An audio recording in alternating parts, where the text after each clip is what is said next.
Well, y'all, welcome. Thanks for having us today. We're going to keep our comments, I think, short so we can answer as many questions as we can, but I think it's appropriate that our colleagues started with what their priorities are, so let's talk about the Democratic priorities. And this session, we made good on the promise, once again, to prioritize thriving main streets, economy, the needs for everyday Idahoans, right? What do everyday Idahoans need? We worked across the aisle and delivered votes needed to save launch. We've talked about that, ensuring that 10,000 Idaho students get trained to earn a living wage. We saved Medicaid expansion and indeed the entire health and welfare budget. We saved the higher education budget, the Fish and Game budget, the Commission on Hispanic Affairs, the state lottery, and the Department of Environmental Quality budgets. Idaho Democrats worked tirelessly to prepare the blueprint for the school facilities funding that you heard so much about. In the summer, a lot of our members were working with on that particular bill. But unfortunately, our GOP colleagues added many more harmful elements to that plan that really rendered it probably unconstitutional. But the fact that the money is going toward our deteriorating school facilities and toward property tax relief is attributable to the hard work done by many Democrats leading into the session. Our members brought successful legislation to protect renters and homeless youth, to facilitate in-home daycare, to increase access to contraception, to protect those suffering from neurocognitive impairments like Alzheimer's and others' dementias, to mitigate our fentanyl crisis by legalizing test strips, provide trauma and safety assessments for juveniles in our system, and to protect Idahoans from the threat to privacy in our elections posed by deepfakes and artificial intelligence. And not only did Democrats deliver on critical education, healthcare, housing, and other priorities, but our members delivered the votes to block many extremist right-wing initiatives. We blocked an effort to essentially repeal Medicaid expansion, something the voters have repeatedly said they want and need. We saved our public schools from the threat posed by vouchers, which would have gutted public education budgets like we have seen in many other states. And more needs to be done, and with more seats, we could deliver more solutions to Idahoans who still struggle with underfunded schools, inadequate infrastructure, lack of affordable housing, and low wages. But I couldn't be prouder of the work that we did in our caucus this session. As the year comes to a close, I want Idahoans to ask themselves, who represents their true interests, and who fought for everyday needs and kitchen table issues? Turn it over. Thanks. I share Senator Wintrow's deep pride in our caucus this session. We stayed laser focused on legislation that addresses the real needs of Idahoans, and to the extent we have working government apparatus, as mentioned, to address those needs, Idaho in large part has Democrats to thank. There were, of course, many disappointments, the first of which was the total failure to address the health crisis created by Idaho's total abortion ban. Right now, this is probably the biggest crisis facing our state, and the GOP supermajority is out of excuses. Initially, maybe they could claim that they passed this ban during Roe v. Wade and they didn't think it would really go into effect, but that excuse has long expired. This is now the end of the second full session post-Dobbs after Roe was overturned, and nothing has been done to address the catastrophes that it created with that ban.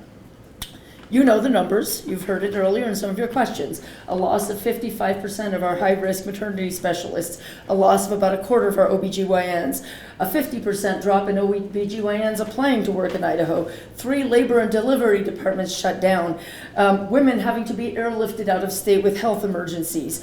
We heard last week in an informal committee, because of course they wouldn't allow it to be heard in committee, but we heard that there are parts of the state where women have to travel 168 miles just to get to an OBGYN. That is not to get to a person who can perform an abortion. That is just to get to an OBGYN to check them out. And it's simply not credible to attribute this to coincidence and that this is just something that has randomly happened. This is not something that's ever happened in Idaho history where we've seen a loss of 55% of our specialists in 1 year. It is very crystal clear that this is caused by Idaho's total abortion ban and the refusal to address it.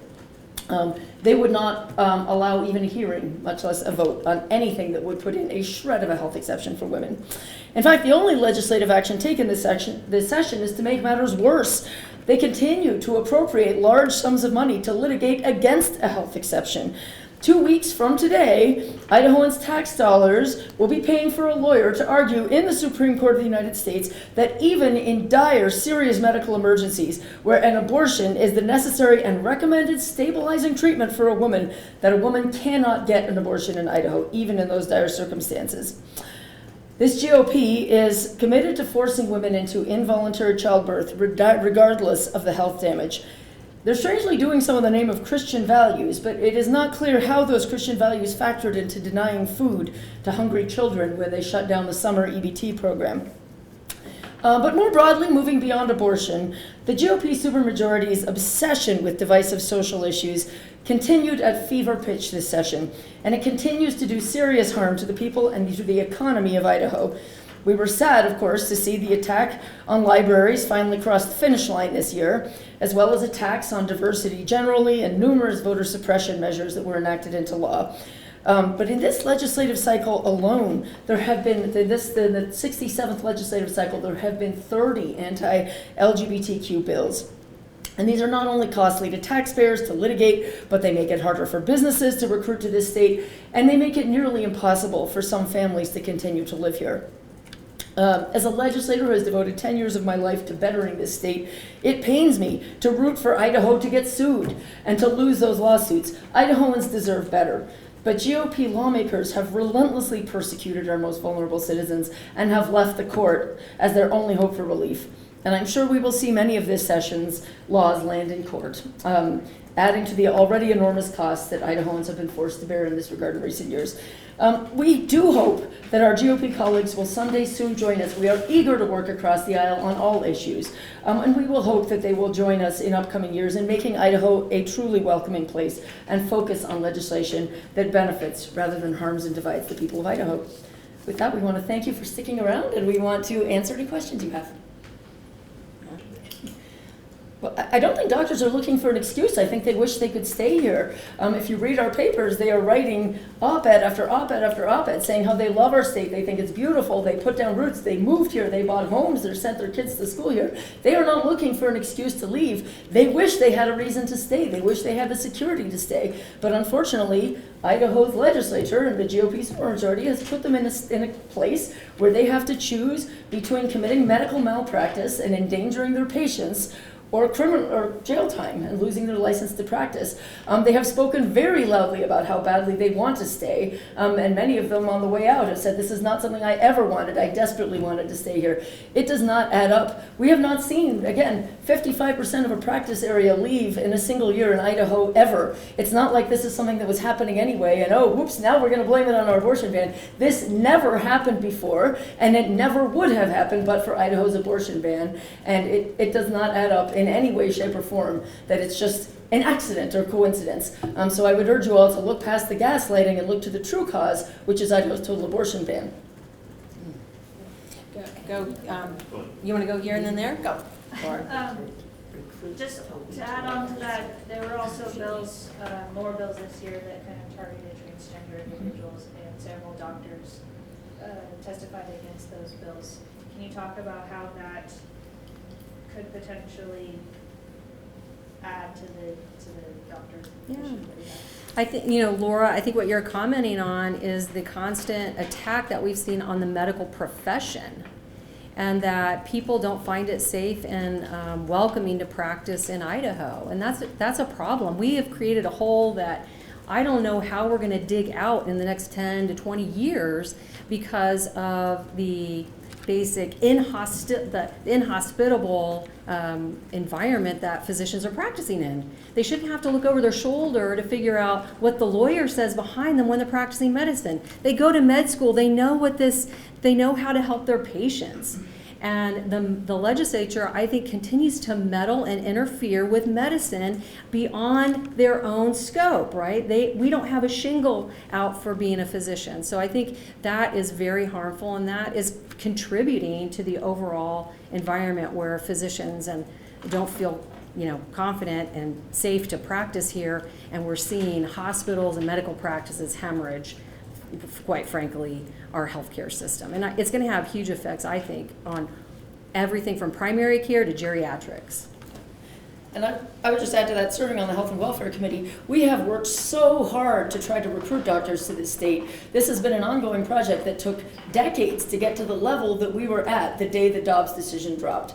And they undid decades of work in recruitment and incentives. We have loan forgiveness programs. We have worked so hard to get these doctors to the state, and they managed in basically the 2 years since Dobbs to undo probably 20 or 30 years of recruitment work, and it is going to take us 20 or 30 years to undo, to restore ourselves to where we were in early 22. But we certainly need, as they said at the hearing, to stop digging if we're ever going to get out of the hole. And this legislature did not stop digging, it dug further this session.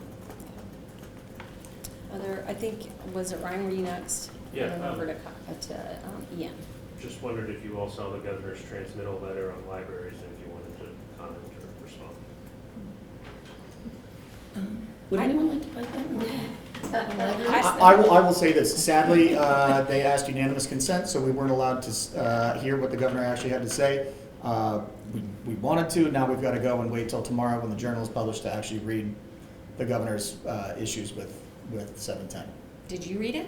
What did I it guess- say? I guess- They wouldn't let us hear it, so. I guess that's an interesting point, and I should have asked the majority party, but the claim was made that these are freely available for everyone to read. But at that moment, they were not yet posted on the governor's website, and the people of Idaho did not have insight into what had been signed, whether any more vetoes had been issued. And so I'm asking the wrong group of individuals about it, but the public, to my knowledge, did not have visibility into those letters at the time the reading was waived.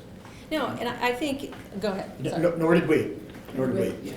I think the most important thing to remember is what we said originally. 70% of Idahoans in a recent survey from Boise State said, hey, we trust our libraries, we don't think there's a problem. But for 3 years, we've been battling this issue, this specter that is now contributing to basically a fear of censorship and a chilling effect in our libraries. And that's not what our state should be about, nor is our Constitution. And I would say anything short of a veto, frankly, is cold comfort. So signing it, even if you sign it with disapproving language, which I assume is what the letter will contain, that doesn't do a darn bit of good for the libraries and the librarians that are facing suits. It doesn't do a darn bit of good for the LGBTQ folks who are forced to feel marginalized by defining anything referencing homosexuality as harmful to children. And frankly, this bill is part of a much bigger problem that we're seeing, which is bill mills. Far-right extremist bill mills flooding us with this nonsense. There was not a single person in the state of Idaho who came, this did not come out of someone saying, oh my gosh, my kid went to a library and found pornography and it ruined their life. This is all being driven, just like all of this, all of the trans attacks, all of everything is all coming from some smoke-filled room across the country where they are cranking this stuff out to whip people into a frenzy, invent an issue, and shop it in every red state. This is one of many bills that we see passing on Texas on Monday, and Arkansas on Tuesday, and Tennessee on Wednesday, and then Idaho on Thursday. This is not, frankly, from a big picture perspective, how a legislator ought to operate. We should be bringing bills that solve the real problems of people in the state and not responding to the dictates of an extremist group across the country that is cooking up standardized, cookie cutter bills. But it does real damage when they invent problems and then create actual problems while purportedly solving a non-existent problem. And if I could just add, I mean, I spent 33 years of my life protecting children, and just because this is a less horrible bill, it's still a horrible bill. I mean, we do not have pornography in our libraries, and it's just been sad to watch how we finally said, okay, plug your nose and vote for this less horrible bill, but it's still a horrible bill. There's still a bounty on libraries. I think it was Ian and then Ruth. I was hoping you could talk a bit more specifically about your efforts to get a health exception to the abortion law. How many Republicans do you think support that, and are there any particular groups or individuals that are sticking points there? I'll share a little bit, and then I'm sure that Representative Rubel wants to say something there, but I think it was pretty disappointing when I heard the majority party talking about this issue, because we have been pressing on it and pressing on it and pressing on it. Every day, it feels like, I look in the press and I see another story about a physician leaving. I see stories about women leaving the state. I see crisis pregnancies over and over. I cannot understand why we have not addressed this. We have pressed until there is no more pressing. There is resistance to do it. And that is harmful to women and families all over our state. It's extreme, and it's actually sending, I mean, think about some of the stories you've read and heard personally from women who are in crisis pregnancies where their health and life is in danger. They're bleeding, they're hemorrhaging, and they have to find some treatment out of state. I mean, I can't even imagine that. There are no words for me that when I heard that discussion in the head in the sand there. We have pressed until there's no more pressing. And that is sheer resistance, out of sync with the majority of Idahoans, as we heard in our surveys. It's way too extreme. Sorry. Can I just make a quick comment? About midpoint through the session, there was seemingly a coalition of folks that were willing to make a push for a health exception. And due to the Attorney General's insistence on having sort of as clean a path as possible to get to his Supreme Court case, the Germane Committee chairman refused to hear any bills that would potentially make a health exception even possible. So as much as the legislature as a whole screams about executive level interference, a constitutional officer, an executive officer, intervened on the business of the legislature to prevent us from doing anything about it. And I have a huge problem with that personally. How big do you think that coalition was? Probably big enough to pass. And we'll never know because they wouldn't allow a hearing or a vote ultimately, and this is the second year this has happened. Last year there was a bill that it would have had a very, very stingy, I wouldn't even really call it a health exception, but right now the standard is you can only have an abortion if death is certain. That one would have allowed an abortion if death was likely. So I don't know that I would call that really a health exception, but I guess it would have been better than whatever. They would not allow that get a hearing or a vote. So we will never know because it's never come close to being at a point where people could speak up on it. But all we have gotten is this kind of Orwellian gaslighting where, the more we bring it up, and I know that those in the medical profession have really been doing the heavy lifting with draft after draft. They had drafts ready to go in a nanosecond if they had ever gotten the green light to be allowed to get a hearing on anything. But instead, everybody's just being told that we're imagining it, there's no problem, and everybody is just lying, that everything's perfect, that the doctors were all planning to leave the state anyway, and it has nothing to do with any problem in our abortion laws. So we are not getting straight answers, that's for sure. But I have no idea if it would have passed the floor. It may well have, but wasn't permitted to get there by Republican leadership. And the Attorney General. And the Attorney General. Ruth. My question was about 398, reading the transmittal letter. The governor talks about directed payments towards skilled nursing facilities, intermediate care facilities will be immediately stopped should the bill pass. This, for a reminder, 398, of course, was regarding Medicaid waivers. You're all not nodding your heads. Do you anticipate getting called back? And talk to me a little bit about your thoughts on this. I'll start and share a little bit, but unless you wanted to. Okay. Here's what I think about 398 and that predicament. First of all, Medicaid waivers have to be approved by the legislature anyway. We approve all rate increases as it is, right? That just happens.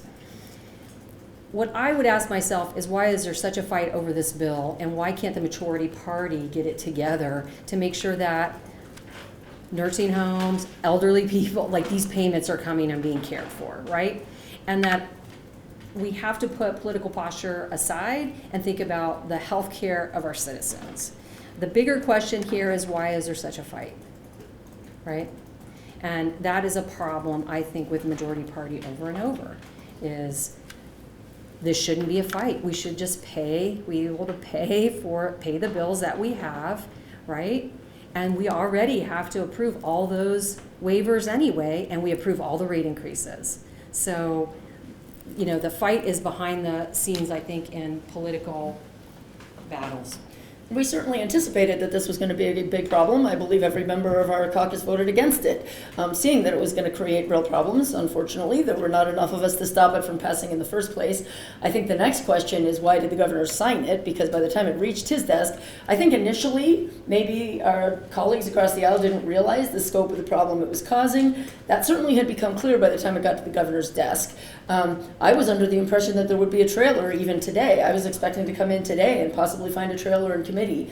And you'd have to ask the behind-the-scenes folks as to why that didn't happen. But I think this could cause real problems. I'm hearing already, we heard, I think, 120 different providers wrote in and said that this is going to be a serious problem. Could shut down major streams of funding for behavioral health and other areas. So I suspect we very well may get pulled back. I think at this point, everybody just wanted to hightail it out of here and damn the torpedoes and go start campaigning in their primaries. But I don't think that means that there isn't a real problem or that anything's been solved. Yeah. So we will see how serious the problem is, but I think there is a problem. The governor did say, see you soon. I don't know. Laura, and then Clark, and then Kevin. Well, I was gonna also ask about 398 because the Democrats did vote against it. Did you hear about these specific concerns during the process? Because I was wondering what your caucus had been hearing. I guess I was on that, well, I guess we were all on the committee that came through. yeah. I mean, certainly, I'm always a little bit concerned whenever there's legislation inserting the legislature unduly into ministerial events, because we're not the most efficient body in the world, and it's not necessarily a great idea to insert 105 people into a process that is highly detailed and that needs to happen rapidly, et cetera. And there are a lot of waivers, I think, and they're quite complex, and so I was just initially concerned about, how hairy is it going to be to try to throw this big monkey wrench into this very necessary process of seeking waivers, and it just didn't seem like a good idea to me as a baseline measure.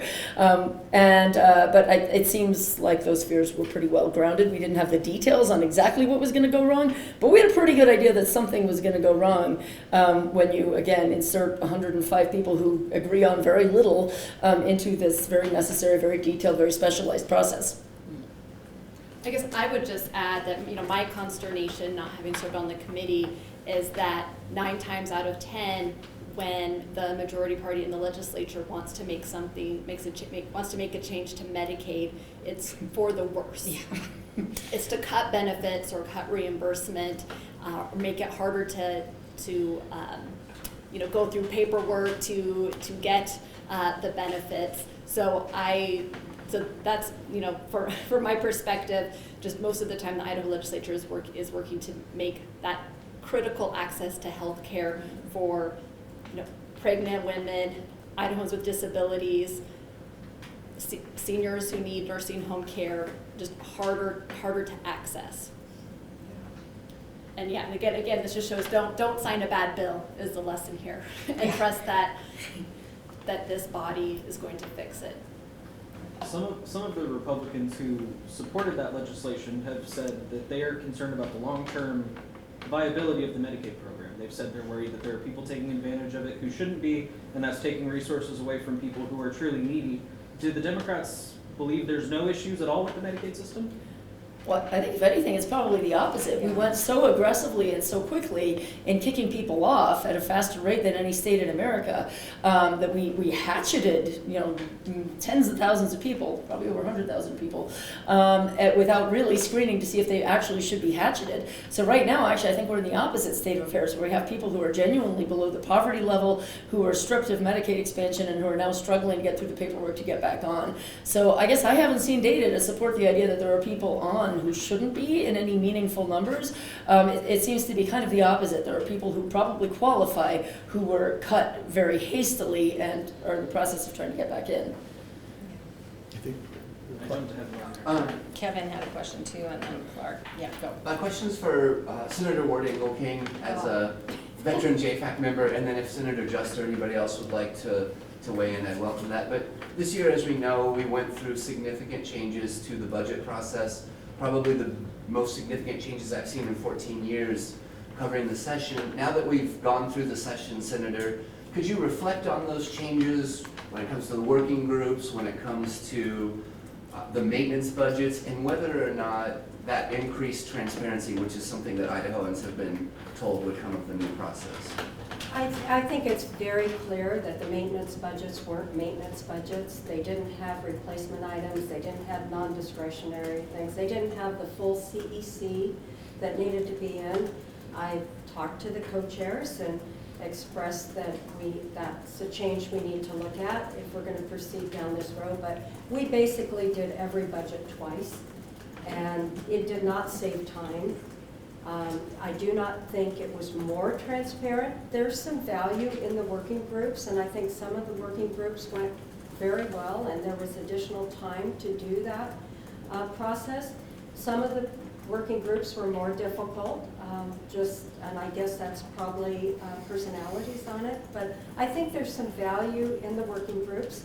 I think the additional time is valuable, but I do not think we finished our budgets earlier this session. We finished them later, and there was less transparency as far as I'm concerned. It basically gave some of our colleagues license to vote against every additional budget because they said, we already have a maintenance budget, now we're just growing government.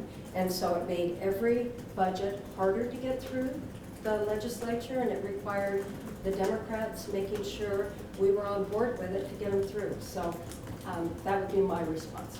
Thank you. Senator Just, would you add anything, or anybody else? Well, it's always been transparent. The budgets have always been out there. The state has not been trying to hide budgets.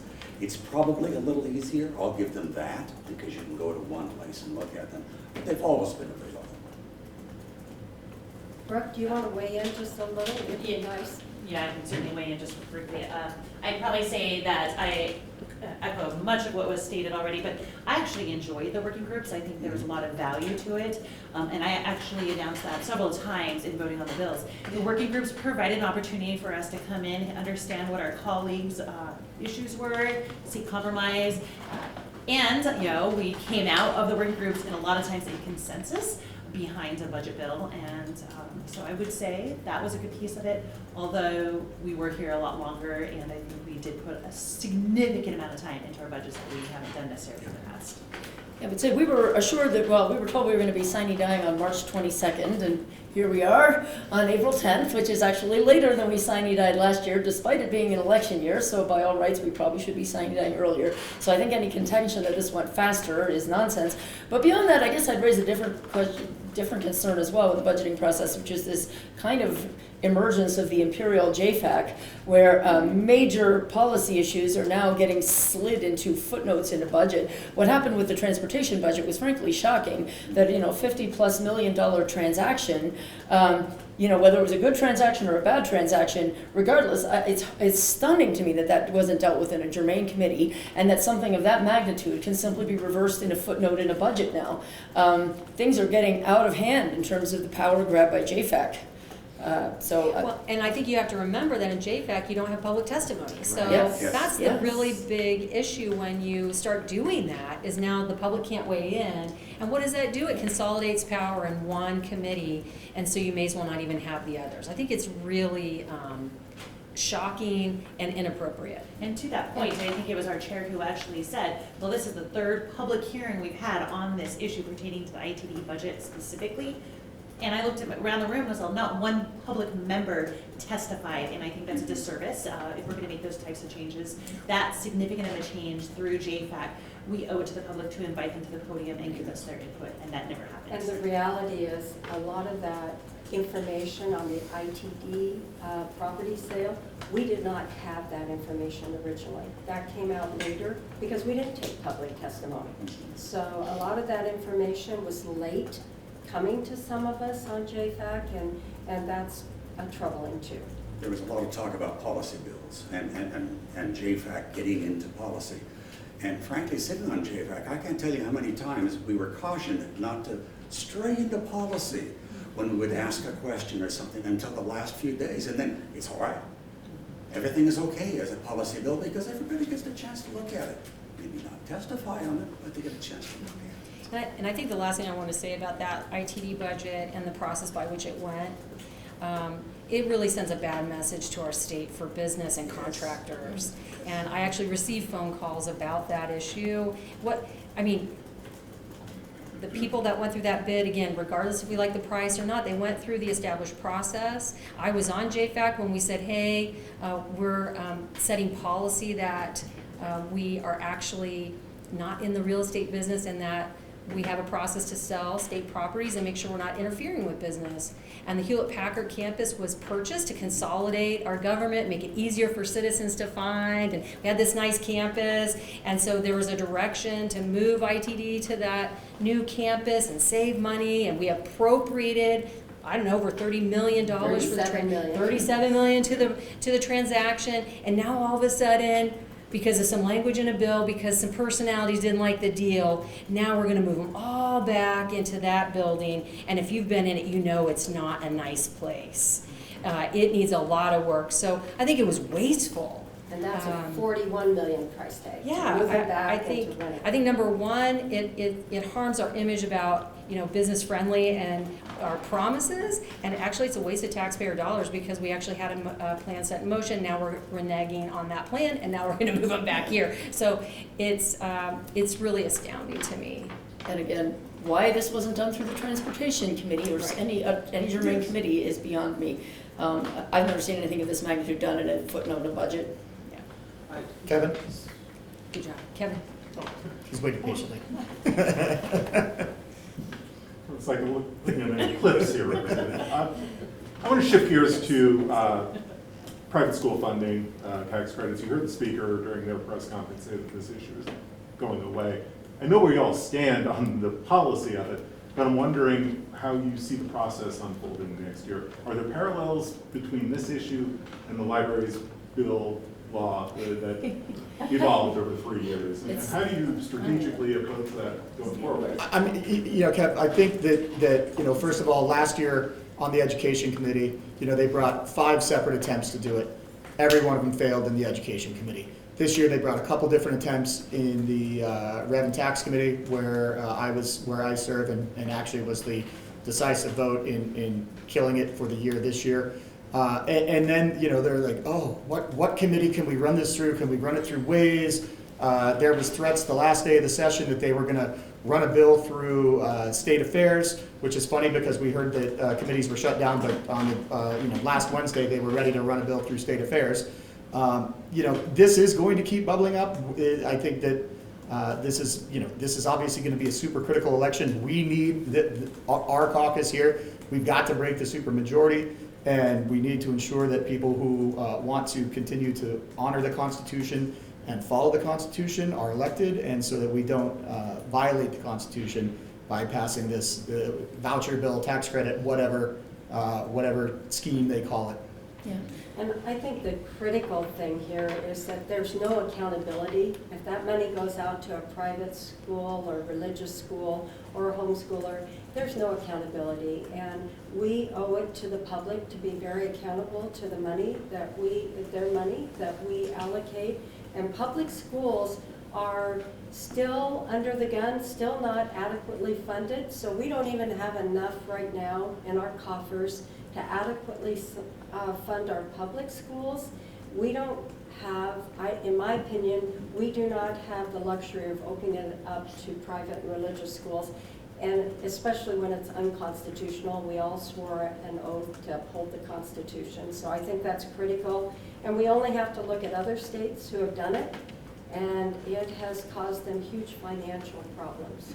Procedurally, you asked an interesting question, which is, are there similarities to the library bill? Very much so. In that, I mean, procedurally, it's very much the same thing. It's like, oh, you're getting this whether you like it or not. And if it doesn't pass through the Education Committee, then leadership's going to ram it through the Tax Committee. And if the Tax Committee doesn't like it, then we're ramming it through Ways and Means. And we're just going to keep coming at you with this. And you heard the speaker earlier saying, like, one way or another, this is getting quote unquote solved. Well, some of us would say it has been solved. It's been rejected by numerous committees. But what he means like that is you're getting this whether you like it or not. You know, I'm going to make sure that vouchers get passed. And that is kind of what we saw with the library bill. We saw Representative Crane on the floor saying, you're getting a library bill. Whether you like it or not, you're going to get this one. And if you don't pass this one, I'm going to bring an even worse one. And I'm just going to keep bringing it like a battering ram until you crack and we get our way and we get this through. And that is the message very much that we've been given on vouchers. And it's all going to come down to who wins races this year, I think, on whether that tactic proves successful next year. I think the other thing that will determine what happens next is what people outside the state of Idaho decide to do, because so much of this is being driven by deep pockets that are funding, you know, electoral strategies as well as lobbying strategies to try to thrust vouchers upon Idaho voters. So if Idaho continues to be a really big target for all of that out-of-state money, then we're going to see the conversation continue. Well, And- Representative Necochea, this ties into your other job and candidate recruitment and campaigning. How much of an issue is this going to be in November? I think this is a huge issue, and it's something we're seeing, as maybe you're kind of alluding to, we have a record number of Democrats running for the legislature, because so many everyday Idahoans are looking at what's happening in this building, and they're saying this doesn't represent my values, and we need to hold our legislators to account. Too many Republican legislators are looking over their shoulder to the right all of the time. Oh, I need to be more conservative. I'm going to get primaried from the far right, more extreme person, and so they're voting more that way, even though it's not in line with their voters. And so we need to have Democrats running who will hold them to account on why are you letting money go to, flow into these private school subsidies when we, aren't adequately funding our schools.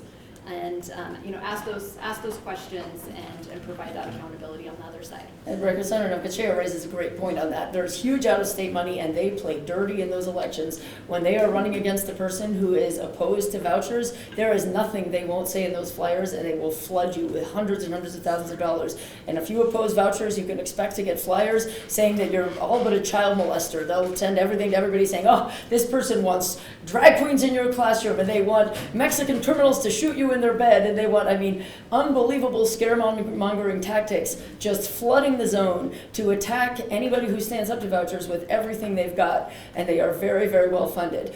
So we can expect that to come, and we just have to hope those tactics don't prove successful. James?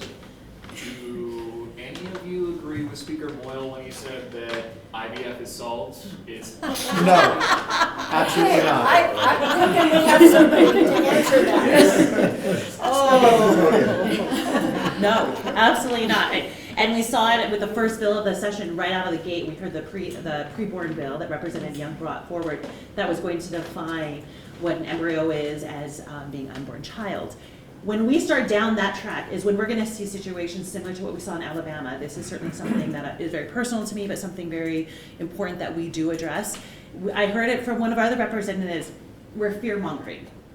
Well, the reality is we passed legislation about codifying protections against cannibalism. So this idea that we can pass cannibalism protections, but we can't pass protections against any future attacks on IVF is incredibly problematic. And this letter that was put together, a resolution is a letter essentially from this body saying we are going to protect IVF. And the best that the majority could do is pin a letter that was actually written by this very people who are opposing any codifying of IVF. So to the speaker's point, no, I do not believe we are protected. I do believe next session we for 100% will have attacks on IVF. And all we were doing in a bipartisan effort was trying to codify protections and ensure that both our physicians and our patients can move forward in their treatment, can provide their treatment, and can recruit. And that is incredibly important for every Idaho family. So I do have a strong opinion on this, and this one's certainly something that I will continue to work on across the aisle, because I know my counterparts across the aisle very, very much want to fix this. They do want to protect IVF, and they want to ensure that it doesn't get attacked in the future. Yeah, a couple follow-ups to that then. A, what were the hangups? And B, when I spoke to Representative Vanderwada, he's like, I'm pissed. Like, I don't like this press conference that you guys held a couple weeks ago, and he took his ball and went home. I mean, do you think that he's still going to be on board? Well, and I think that goes to show how much the conversation was occurring behind the scenes. Representative Vanderwada, side by side, where both of us were trying to champion this issue, and he is a huge champion behind trying to codify a fix of this. In all the negotiations, there was actually a point where I had to step aside and allow my colleagues across the aisle to take it forward. And the conversations that were occurring was people do not want to have the conversation of when life begins. Does life begin at the petri dish, or does it begin in the womb? And that is a conversation that the body, our colleagues across the aisle, they do not want to have. In addition to that, we did have some private interest groups that came to the table. One in particular, Pro-Life Idaho, was very adamant against being able to codify any protections of IVF into state statute. In addition to that, very adamant against having this conversation in this body. well, this conversation is going to occur, whether it's going to occur when Representative Young brings back her preborn bill, or is it going to occur when we actually bring something that's going to ensure protections for IVF for both the families and the physicians who practice. So there was a lot of tension behind the scenes, a lot of people, a lot of colleagues across the aisle who were sitting in rooms trying to discuss a path forward and really trying to weigh, nothing is being threatened right now, so why fix it? Well, I guarantee you we're not eating one another, but we're protecting Idahoans against cannibalism, and we were willing to fix that. We've sent resolutions all the time that say, as a body, we want to protect whatever issue, and we couldn't even come up with a resolution. The best we could do is a letter. It's very, very problematic and should be a warning to everybody that if they won't even put a resolution and pen a resolution, and the letter is the best they can do, I guarantee we're going to have attack. James, and I think that Representative Green makes a really valid point, right? That there are special interest groups that are stopping legislation from happening, stopping solutions from getting solved in Idaho. And, there was tremendous pressure on a number of different issues this year, on IVF, on fentanyl. There was really, really heavy special interest group pressure this year, and it stopped and started a lot of legislation from either happening or not happening. And we're allegedly here to solve the problems of the people of Idaho, but when there's these special interest groups that say, no, you will not hear this bill, and then the committee chairs don't hear the bill, that's a big problem. Well, and the other issue is one man in Idaho was the one who got in the way of this one. Ooh, yeah. Here's So, the other thing I would say about that. unelected. Is when you just asked about, oh, Representative Vanderwater was angry. Pull up your big boy pants. We get angry a lot. If we really want to solve the problem, just because we're having a press conference raising awareness about the problems that we're facing and we don't have a health exception yet, we're trying to send the alarm bell to people to like, hey, let's keep this going. Representative Rubel filed a bill and he gets offended because we're saying, let's move this forward and let's actually solve a problem, and then he shuts it down. That's inappropriate. That's inappropriate. And I would say also, is there a law in the books banning IVF? No, not explicitly, but we have reason to be alarmed. Look at Alabama, look at Arizona. There are zombie laws that come to life in unexpected ways that prosecutors and attorneys general can enforce in unexpected ways. And we were just looking for that protection. We don't know when an overly zealous attorney general or prosecutor will take a reading of a law or will resuscitate something from 1890. We felt that it was very appropriate to get some protection from this, given what the landscape is looking like across America and in Idaho right now. I hope you don't quote me on the big boy pants. We didn't say that, though. To his point, and to speak, and specifically, Representative Vanderwater he and I are really good friends. We're really trying to work on this issue together. He is also really trying and has been trying to address the issue about a health exception. And so his anger was really rooted in the fact that we did come out loud. We came out loud to bring up and increase awareness that health exception and IVF, Idaho families, this is incredibly important to them, and they want to see some sort of fix, and they want to see that conversation continue. And I'm sorry that my colleagues across the aisle don't want to hear it, but we're just speaking the truth, and the truth is all that came out in that press conference, and we'll continue to speak the truth and bring awareness to it. Well, and the reality is that press conference happened late in the session. If we'd seen a pathway forward without it, we would have been working on that, and we were working on that, but it was getting late in the session. We were hoping for a fix. We've been praying for a fix that would help our constituents and Idahoans. Yeah. Speaking on, if you agree with Speaker Moyle, earlier he said that the majority of Idahoans want and they support things like the pronoun bill, the bill that prohibits the use of public funds for gender-affirming care, the sex definition bill. How do you respond to that? Well, I guess I have a few layers of response to that. First of all, I don't know that they're referring to the majority of Idahoans. They may be referring to their closed primary voters. I think that's what's driving the decision, is how can they appeal to the most right-wing 20% fringe who they see as the ticket to their continued electoral success. And so that's a very different question, I think, than what the majority of Idahoans want. But beyond that, so I don't know that it's been polled. I haven't seen any polls of I don't think the majority of Idahoans are excited about flushing millions of dollars every year into losing lawsuits, and many of these are instances of relitigating lawsuits we have already lost. We already lost the Adri Edmo case. It is already federally court-established law that yes, we do have to provide, medically necessary gender confirmation care paid for by the state. So I guess we'll have to litigate that and lose that again. So it all depends on how you would frame the question. I guess if you went to an Idahoan and framed it one way versus you said, hey, the state's already lost this lawsuit. Would you like them to litigate it and lose it again and cost you several million more dollars? You might get a very different answer to that question. And if you pulled it in that context, and again, there are a number of these. The gender definition one, for example, we've already lost that lawsuit twice, I think. On the question of whether we can bar people who have undergone a gender confirmation process to have a different birth certificate or driver's license that correlates with their newly assigned gender. So anyway, you cut again. I haven't seen polling on this, and I'm not sure how you would cleanly poll it, but I would be stunned if the majority of Idahoans were excited about spending, $14 million now or something on losing lawsuits on extremely divisive social issues that make not one shred of difference in their daily life, that will not get them an affordable home, that will not get them the health care they need, that will not get them a better school for their kid, that will not get their kid a college degree or a certificate that will get them a job, that does nothing but persecute a fringe group. So, and here's the other thing I think is really important. I sit on state affairs, and every one of those bills came through that committee. Almost everyone testified against them. Maybe one support, and that one support came from the person or the organization that drafted the bill. So over and over in committee after committee, I see people flooding the committee rooms to testify, and the majority party not listening, and then voting entirely the other way.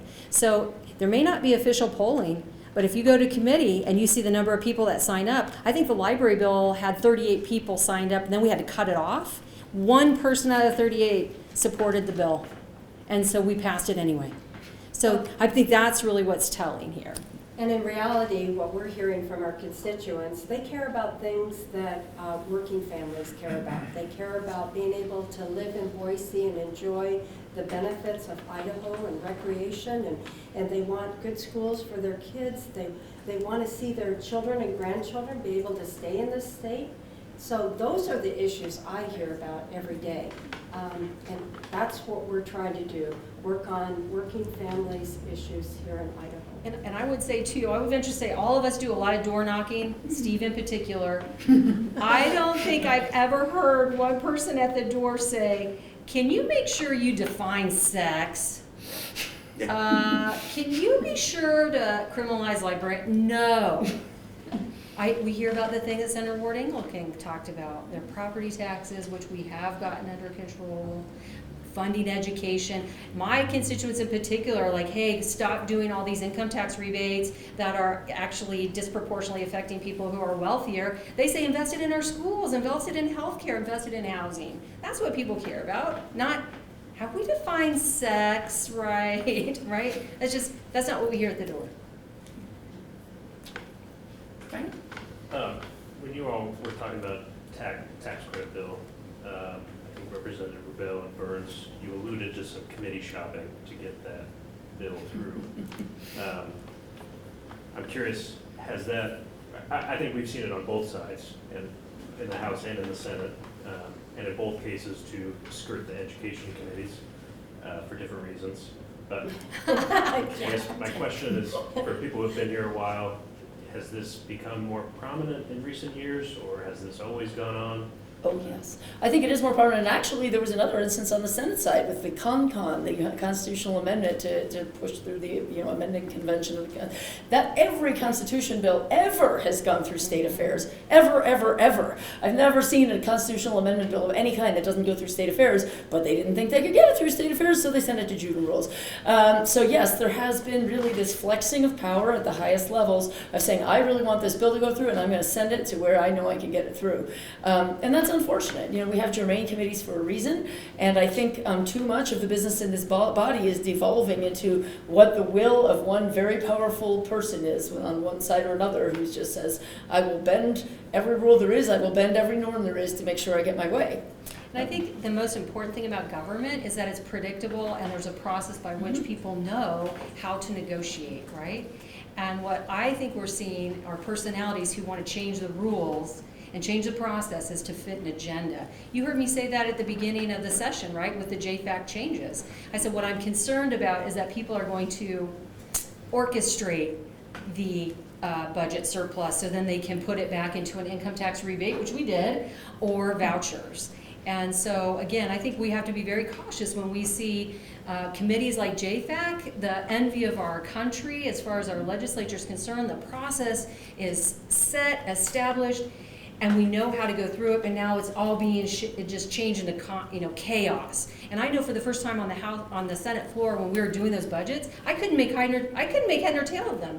I was like, this huge omnibus thing came through, and I was asking questions on the floor that day, and I got called out because I was asking too many questions. I was like, I can't find anything, right? That's not transparent. That's not because predictable. There wasn't anything to Thank find. you, Senator. And when you do 21 budgets in one vote, and those budgets were reminiscent of what we see in Congress, and we should all be concerned about that. We should look at those budgets individually and scrutinize them very carefully. And I would just say, we had a working group that worked on facilities all summer, and it had every stakeholder in it. We had a clean facilities bill ready to go, and it got hijacked. And what we ended up with was less than perfect, and we'll be coming back for years to fix it. So, but we made a tiny bit of headway, maybe. But What were there 8 or 9 attempts to fix it this year? yeah, eight, as Carrie told me. Yeah, nine. Thank you, Carrie. But no, we know there's problems with it, and we're going to have to come back and fix them. And we know that we plugged our nose and voted for a little bit of good with a lot of bad. Ryan, I want to address the question you asked. I don't like the fact that germane committees that should be dealing with these issues, that when the committee has spoken and has spoken clearly and has spoken several times, then we're gonna go shop to another committee where we know we can get the result we want. That is an abuse of the process. And the process is the process. You hear on the House floor all the time, oh, this is the process, or this is the way we do business. Well, it's not the way you do business when you don't get the outcome that you like to go and do it somewhere else. That you're dealing with people that have not had the time, and particularly late in the session, as we were hearing, we might hear this bill in House State Affairs on last Wednesday. They have never even looked at that bill. There would have been zero public testimony. There would have been a print hearing, gone straight to second reading.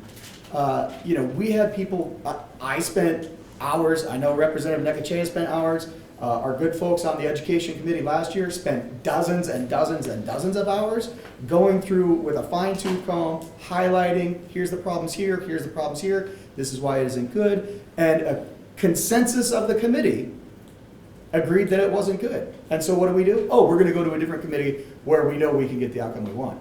That's an abuse of power, and that's a big problem. I think to some extent, some of this is because of an artifact of redistricting, frankly.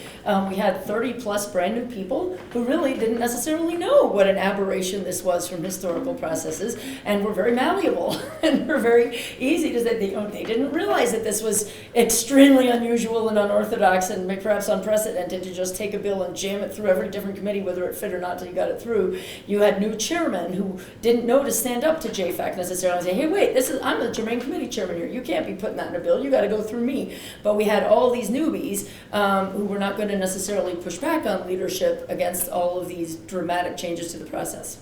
Maybe that might change next year as they get more seasoned. We'll see. The House does, well, both chambers do have procedures whereby the body can pull bills back out of committee, assign bills to different committees.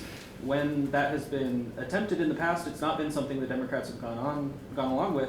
If you're at the point where you're concerned all of these existing norms are changing, at what point do you decide to change the norms about what the body does with the committee process? Where is the line at which the Democrats would say the other norms are keeping us held back and we need to fight dirty as well, I guess, is my question. Ooh, we're all going to step up in. I mean, I think we need to be greater in number before we have the power to do that. They can steamroll us anytime they want to suspend rules. They need 2/3. We're only 18%. So we need a healthier balance, and that's why I'm working so hard to get us to a better partisan balance, because when you have that, when it's so lopsided, they have all the power, they can suspend the rules, they can knock us down to only one Democrat from the House on JFAC, totally breaking, norms and tradition and our ideals of proportional representation. And so I think that's where the fight, unfortunately, our rules are weak when it comes to, fighting back because we're too few in number. And I think we all agree that we function better with rules. And so we like the idea that there are rules. It bothers us when they don't follow them, because rules protect the minority and they protect Idahoans, and without those rules, we are all at risk. Well, and I really appreciate what Senator Ward Engelking said, because when we started to mess with the JFAC rules, I can remember talking to leadership that, that's really all we have is process. And I would rather lose fairly, but, instead of unfairly. At least I've gone through the process. I know what the rules are, but if you just keep changing them to your own benefit, then I don't even know how to perform in there. And that's a problem for all of our constituents in a great part of Idaho. Right? You don't just change rules because you don't like them, or you just say they don't have them. And we saw Senator Winder actually introduce a bill that didn't get a hearing in the House that basically said JFAC has rules, right? Trying to really get people's attention that the way that business was being conducted was not appropriate. Right. Anybody else? No one else. Last one? Good job, y'all. Well, thank you. Thanks so Yeah, much for thank you, coming. guys.